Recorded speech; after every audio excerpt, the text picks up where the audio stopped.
Так больше жить нельзя, думала Алла, прижимая к себе годовалого сынишку.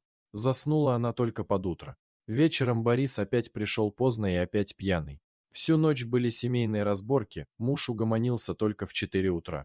Засыпая с первыми лучами солнца, вся в слезах и с разбитой губой, Алла приняла важное решение: надо уходить из дома, бежать подальше от этого человека и от этого места. Как ее вообще угораздило выйти замуж за него, она помнит плохо. Вышла из детского дома, как из тюрьмы, идти некуда, родных нет, дома нет, она в полном неведении. В тот самый момент на ее пути и попался Борис. Его перед самой свадьбой бросила невеста, видимо, уже что-то поняла про своего будущего мужа и вовремя успела сделать шаг назад. Борис поклялся себе, что назло бывший женится на первой встречной. Вот Алла ему и подвернулась в самый неподходящий для нее момент. Они стали жить гражданским браком. У Бориса была своя однокомнатная квартира, и он проживал в ней один. Он вообще был один, у него не было никого, как и у Аллы, и она подумала, что они родственные души. Наивная и доверчивая, она потянулась к взрослому мужчине. Ей казалось, что именно здесь она найдет защиту и покой. Алла еще не знала, в какую ловушку она угодила. Сначала все было неплохо, девушка нашла работу, зарплата была небольшая, но она была рада и такой. Борис вполне неплохо зарабатывал, и вдвоем всего хватало.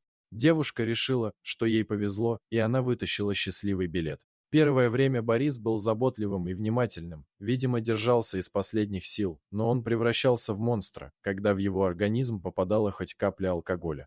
А алкоголь в его жизни стал появляться все чаще. Потом к этому бедствию добавились еще и карты. Оказалось, что ее сожитель игрок, причем игрок со стажем. Сперва он это все тщательно скрывал, потом почти все, что Алла зарабатывала, он спускал на алкоголь и карты. Она уже несколько раз намеревалась уйти, но Борис стоял на коленях, плакал, умолял остаться и слезно обещал, что больше такое не повторится. Но за одним последним разом наступал другой, потом третий, а потом она узнала, что беременна. На аборт. Денег не было, да она даже и не думала о таком исходе. Детей девушка очень любила и хотела стать мамой. Борис очень обрадовался такой новости, что скоро станет отцом. Он поклялся Але, что теперь все будет по-другому. Пару месяцев в их доме действительно была гармония, но потом Борис как с цепи сорвался, как будто хотел наверстать упущенное, глядя на то, как живут другие. Она не ждала благости всего мира к своим ногам.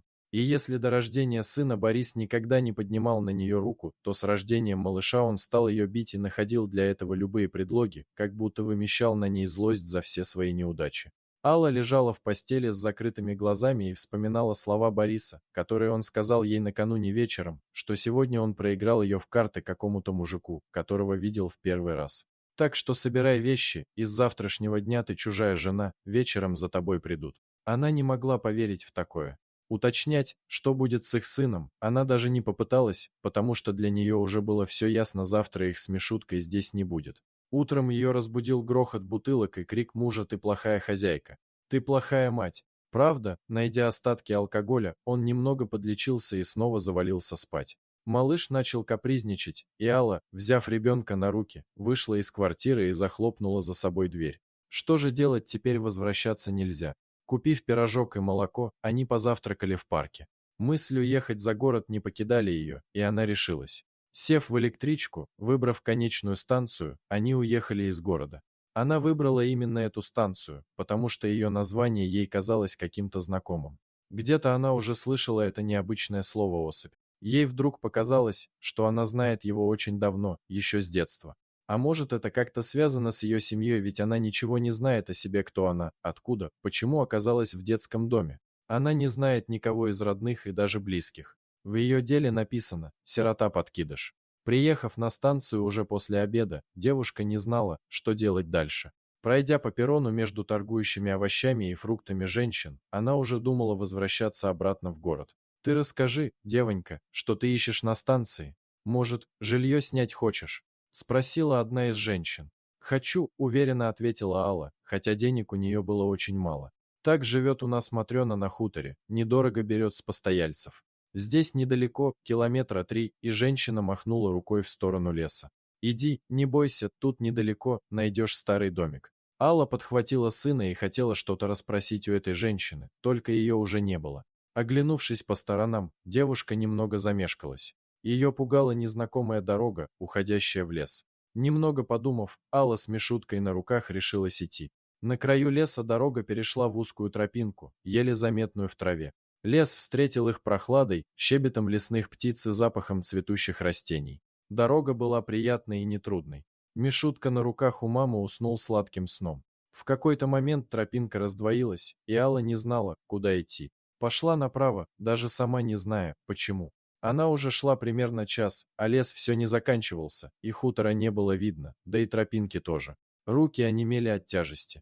Она поняла, что устала и заблудилась. Девушка решила отдохнуть и присела на пенек. Слезы потекли у нее из глаз. Да почему же она такая несчастливая из дома ушла, так еще и в лесу? Заблудилась, и как теперь выбираться, как искать этот хутор? Вдруг она услышала за спиной тихие шаги и хруст веток. Она повернулась. Волк стоял совсем рядом и внимательно смотрел на нее. Ужас застыл в глазах девушки. В этот момент она не думала о себе. Все ее мысли были о маленьком сыне. Но волк не собирался на нее нападать, скорее наоборот, он звал ее куда-то за собой. Это она поняла по его странному поведению. Он то уходил, то снова возвращался на прежнее место. Терять уже было нечего, и Алла пошла за животным. Вскоре они вышли к той самой развилке, где она неправильно свернула направо. Волк пошел по другой тропинке, и девушка последовала за ним. Вскоре показалась полянка, а на ней вдалеке виднелся дом. Волк вошел во двор и направился к большой просторной будке. Это, видимо, было его жилище. Алла постучала в дверь, но никто не отозвался. Тогда она потихоньку вошла в дом. «Вы комнату снять хотите?»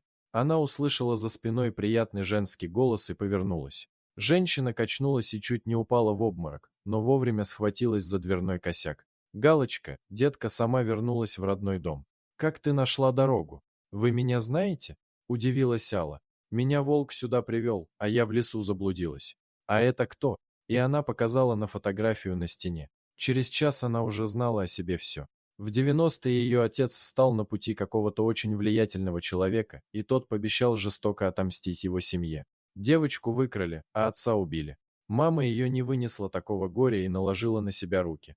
Это ее фото висит на стене, вы похожи друг на друга, как две капли воды. Я пыталась тебя отыскать, но все безуспешно. Видимо, тебя гораздо позже подкинули в детский дом, потому что я у них была несколько раз. А может, было все проплачено. Времена тогда были очень подлые, так что это твой дом, девочка, он принадлежит вам по праву. Дорогие зрители, если вам понравилось это видео, то ставьте лайк и подписывайтесь на наш канал. До свидания.